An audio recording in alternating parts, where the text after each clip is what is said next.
Assalamualaikum warahmatullahi wabarakatuh dan salam sejahtera. Bersua kita kembali pada malam ini bersama Yang Berbahagia Tuan Muhammad Anwar Fahmi Haridas bin Abdullah selaku Presiden Pertubuhan Kebajikan Masyarakat Sivil Melaka. Apa khabar Tuan? Waalaikumsalam warahmatullahi wabarakatuh. Salam sejahtera Malaysia. Terima kasih kerana sudi bersama pada sesi Sembang Santai Celik Rakyat pada malam ini dengan tajuk Masa Hadapan Politik Kepartian Melayu Moden menjelang pilihan raya ke-15. Bolehkah Tuan senaraikan parti politik yang masih signifikan dengan Melayu dan Bumiputera di negara ini? Baik, parti politik yang signifikan khususnya pada pilihan raya ke-15. Yang pertama sekali kita melihat kepada UMNO itu sendiri, parti keramat yang memang sinonim dengan Melayu. Keduanya kita melihat Pejuang. Pejuang adalah parti kepimpinan Tun Dr. Mahathir, termasuk Mukris Mahathir. Kemudiannya kita ada parti PAS, tapi parti PAS ini bukanlah pilihan majoriti masyarakat ataupun rakyat khususnya di Semenanjung, disebabkan parti PAS ini lebih menonjol di Kelantan. Itu adalah antara negeri keramat bagi PAS di Kelantan saja, tapi PAS tidak dapat menguasai kebanyakan negeri daripada Perlis sehingga ke Johor. Jadi ini bererti PAS hanya mampu untuk menjadi parti dominan di Kelantan. Namun parti yang signifikan adalah UMNO dan Pejuang.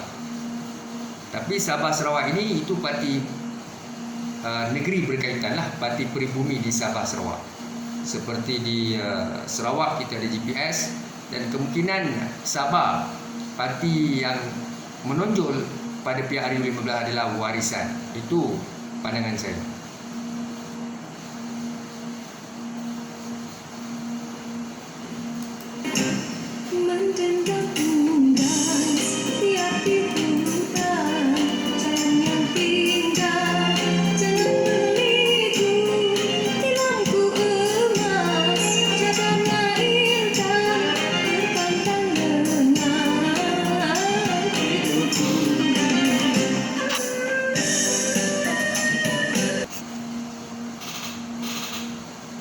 Parti politik manakah yang mampu menjadi pilihan komuniti Melayu pada PRU15?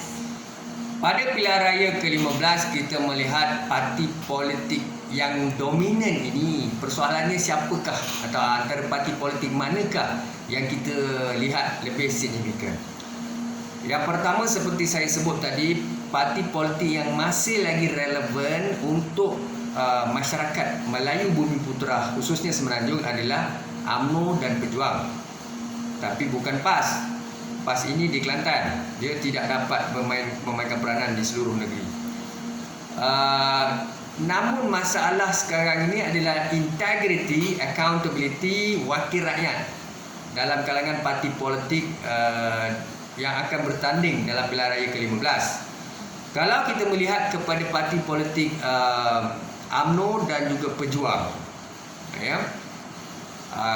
kita melihat Pejuang dilihat antara parti politik yang berintegriti.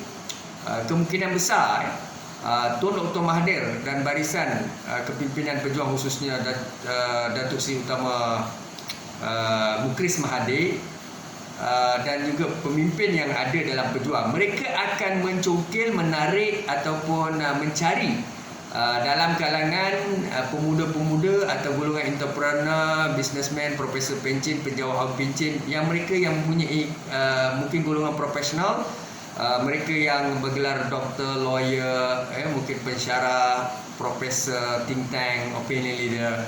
So Pejuang ini dilihat parti yang menang dalam bersama pada PRU, Pakatan Harapan PRU 14.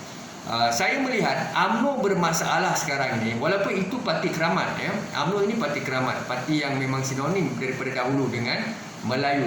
Tapi sayangnya UMNO ini, kerana kita melihat UMNO terpalit dengan isu kleptokrat. Dalam UMNO sendiri kita ada beberapa pemimpin muda UMNO seperti YB Khairi Jamaluddin, dan beberapa pemimpin lain, ya, termasuk pemimpin veteran juga, Tok Mat, Muhammad Hassan. Kita melihat agak bersih, ya, agak diminati oleh rakyat. Tetapi ada beberapa pemimpin senior dalam UMNO itu yang sering kali dikaitkan dengan kes-kes skandal rasuah dan salah guna kuasa, kleptokrat. Isunya di sini saya tidak berasrat untuk mempertikai mana-mana pemimpin UMNO, tetapi bagi saya hanya sebagai analisis politik ataupun Presiden Pertubuhan Masyarakat Sivil ingin memberi pandangan pribadi saya terhadap situasi senario politik Malaysia. UMNO ini itu masalah UMNO. Melainkan UMNO ada strategi yang berbeza. Cumanya kalau dibandingkan dengan Pejuang dan UMNO, saya yakin dan percaya masyarakat Melayu akan lebih menyukai Pejuang daripada UMNO. Dengan syarat Pejuang mempunyai pemimpin-pemimpin muda Melayu di kalangan doktor, lawyer, engineer, golongan profesional intelektual, ya.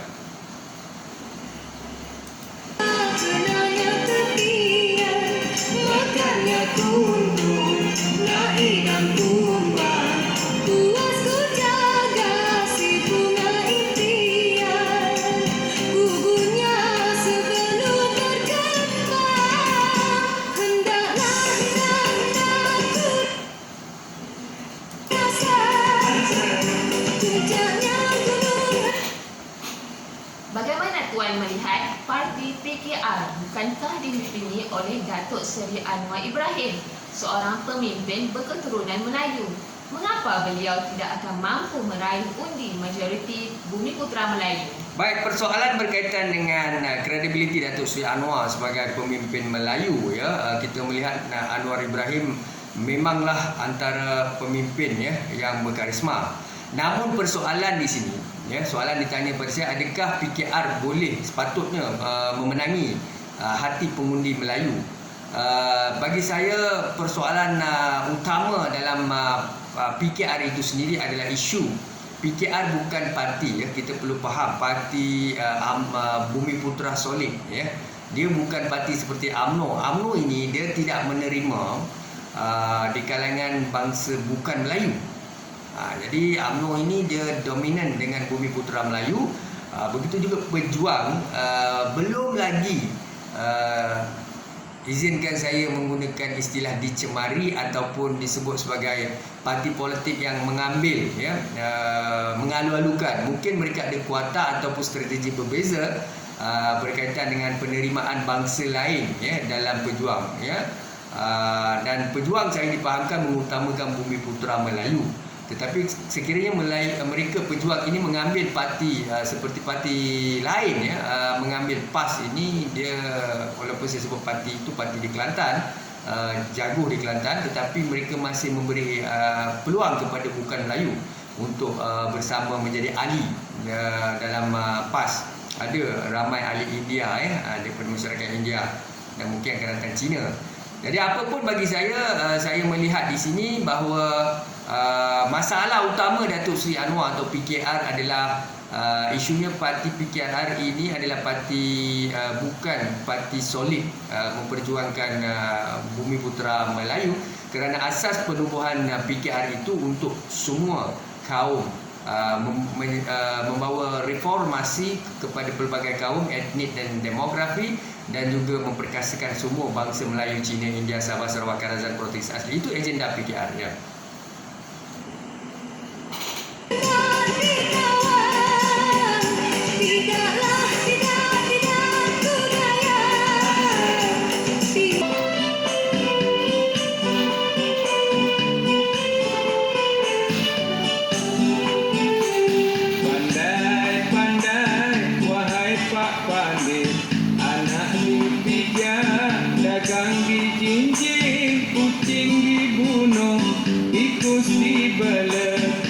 Sehabis badan tergadai mendengar. Bagaimana UMNO mampu kembali pada PR15 akan datang untuk meraih sokongan pengundi Melayu di negara ini? Baik, berkaitan dengan masa depan UMNO, bagaimanakah parti berkaitan parti keramat UMNO ini dapat kembali. Saya tidak lihat UMNO dapat stabilkan ataupun meningkatkan reputasi mereka dalam pilihan raya akan datang dalam masa setahun setengah ini.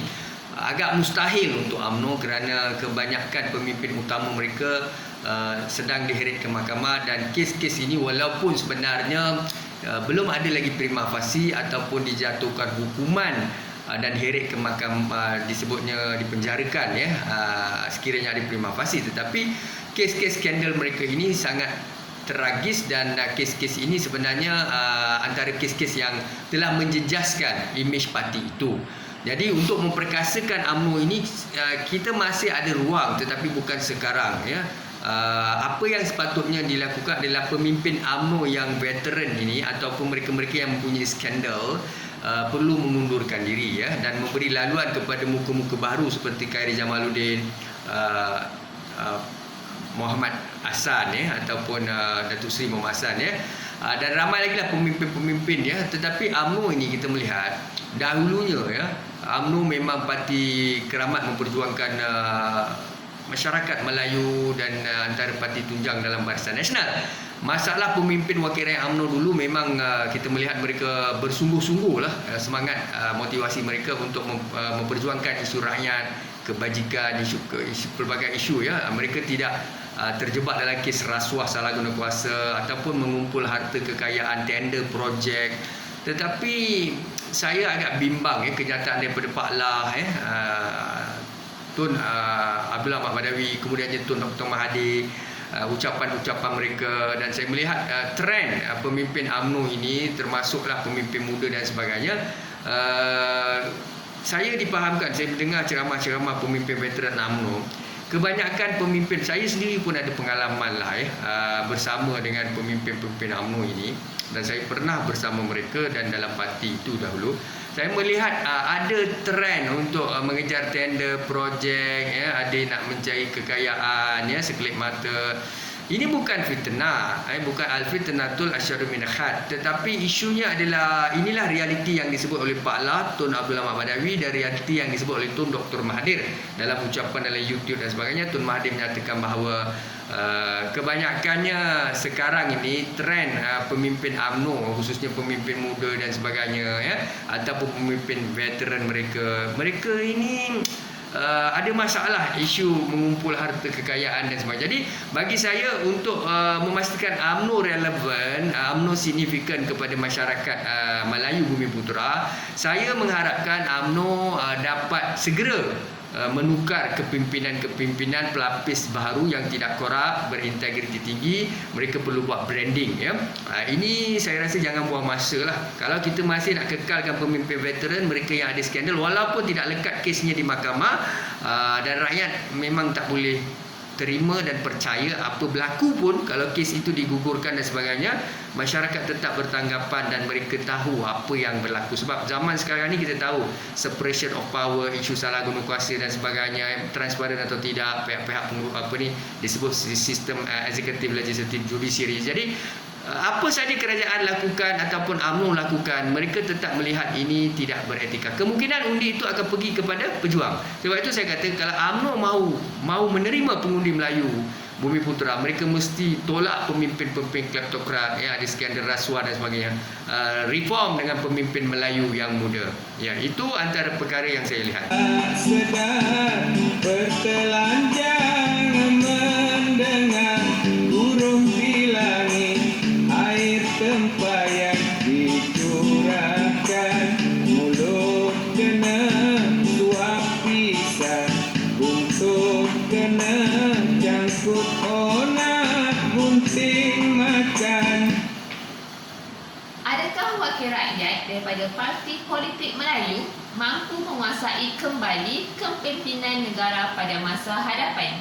Untuk menjawab soalan adakah parti politik Melayu ini ya, parti politik Melayu lah ya, tidak kira di kalangan UMNO atau parti politik pejuang, PAS, mampukah mereka untuk menguasai kepimpinan Malaysia ini? Saya rasa tidak lagi, kerana sentimen politik Malaysia, senario politik Malaysia ini sudah berbeza. dan kemungkinan seperti mana yang saya sebut selalu, kemungkinan yang akan berlaku pada PRU ke-15 adalah tidak ada parti politik di Malaysia akan mendapat two-third majority atau majority besar.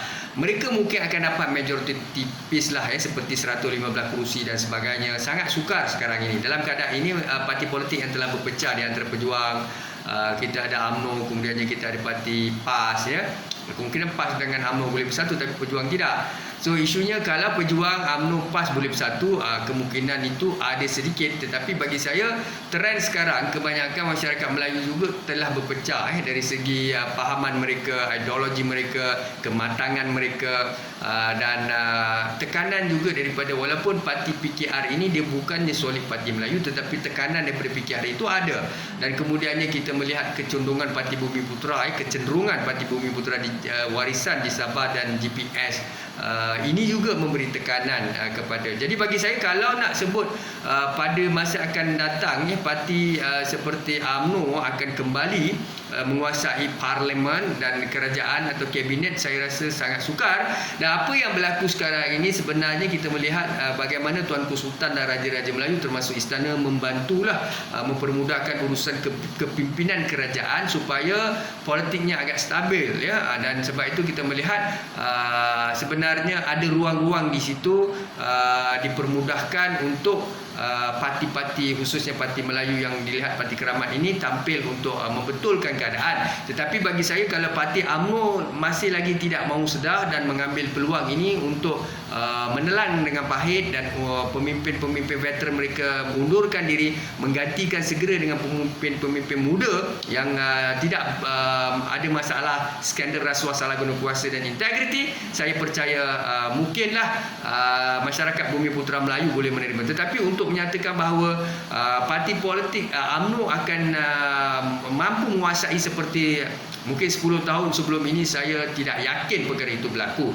Tetapi percaya atau tidak cakap saya, ini adalah pandangan peribadi saya dan saya melihat melalui research dan observation saya sendiri, pemerhatian dan juga pemantauan, dan saya yakin dan percaya pilihan raya ke-15 tidak ada parti yang akan mendapat solid majoriti yang lebih kuat seperti 130 kerusi, 125.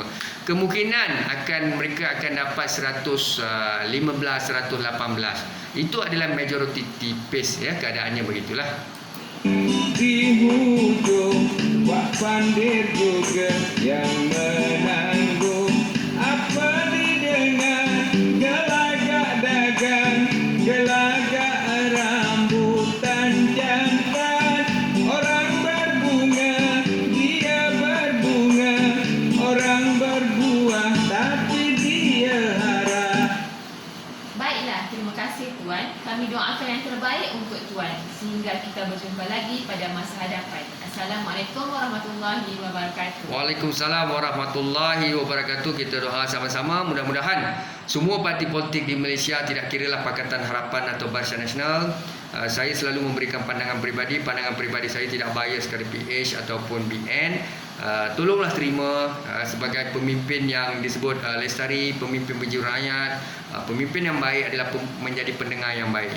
Apa yang kami sampaikan ini adalah suara hati rakyat akan rumbi. Yakin dan percayalah pandangan akan rumbi. InsyaAllah tuan-tuan akan pergi jauh. Tapi kalau tuan-tuan mempunyai sikap menolak, menangkis dan kemudian menegakkan benang yang basah, tidak akan ke mana. Jadi sentiasa saya tampil lestari untuk memberikan pandangan dari masa ke semasa. Syukran dan terima kasih. Assalamualaikum warahmatullahi wabarakatuh.